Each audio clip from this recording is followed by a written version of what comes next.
സാധാരണ നോക്കാൻ വരുന്നവർ പറയുന്നതാണ്, അല്ലെങ്കിൽ ഫോൺ വിളിക്കുന്നവർ പറയും, ഓൺലൈൻ കൺസൾട്ടേഷൻ ഉണ്ടല്ലോ, ഞാൻ ആകെ ദുഃഖിതയാണ്, എനിക്കൊന്നുമില്ലേ ഒന്നുമില്ലേ, അയ്യോ അയ്യോ അയ്യോ എന്ന് പറഞ്ഞുകൊണ്ടിരിക്കും.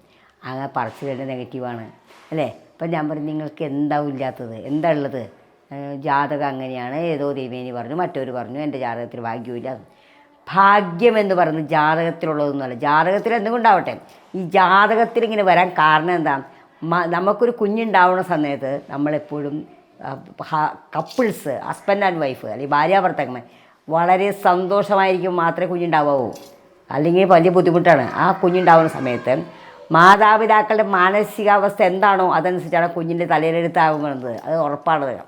അപ്പോൾ ആ സമയത്ത് നമ്മൾ വളരെ സന്തോഷത്തോടും സമാധാനത്തോടെ ഇരുന്നാൽ മാത്രമേ നല്ലൊരു കുഞ്ഞുണ്ടാവുള്ളൂ. അപ്പോൾ തന്നെ കുഞ്ഞിൻ്റെ ജാതകം എഴുതി കഴിഞ്ഞു. അപ്പം ഞാൻ ജനിച്ച ശേഷം എനിക്കറിയുന്ന ഒരാളുണ്ട്, നല്ല അറിവുള്ളൊരു നല്ലൊരു ആളായിരുന്നു. അദ്ദേഹത്തിൻ്റെ മകൾക്ക് ഇതുപോലെ ജാതകത്തിൽ പ്രശ്നമുണ്ട്. അമ്മ അത്ര വിശ്വാസിയല്ല, എനിക്കറിയില്ല എന്താണ്. അപ്പോൾ ആ കുട്ടിയുടെ ജാതകത്തിൽ പ്രശ്നമുണ്ട്, 21 വയസ്സിൽ ആയുസുള്ളൂ, പഠിക്കില്ല, അങ്ങനെയൊക്കെ പറഞ്ഞു. ആ അച്ഛൻ തളർന്നില്ല. അച്ഛൻ നല്ല പോസിറ്റീവായിരുന്നു. അദ്ദേഹം എന്ത് ചെയ്തു, ഈ കുട്ടിക്ക് എന്തോ മന്ത്രം പറഞ്ഞു കൊടുത്തു. പക്ഷെ എന്തായാലും ആ കുട്ടി ഇന്ന് പ്രശസ്തയായ ഒരാളായി, അറിയപ്പെടുന്ന ഒരാളായി.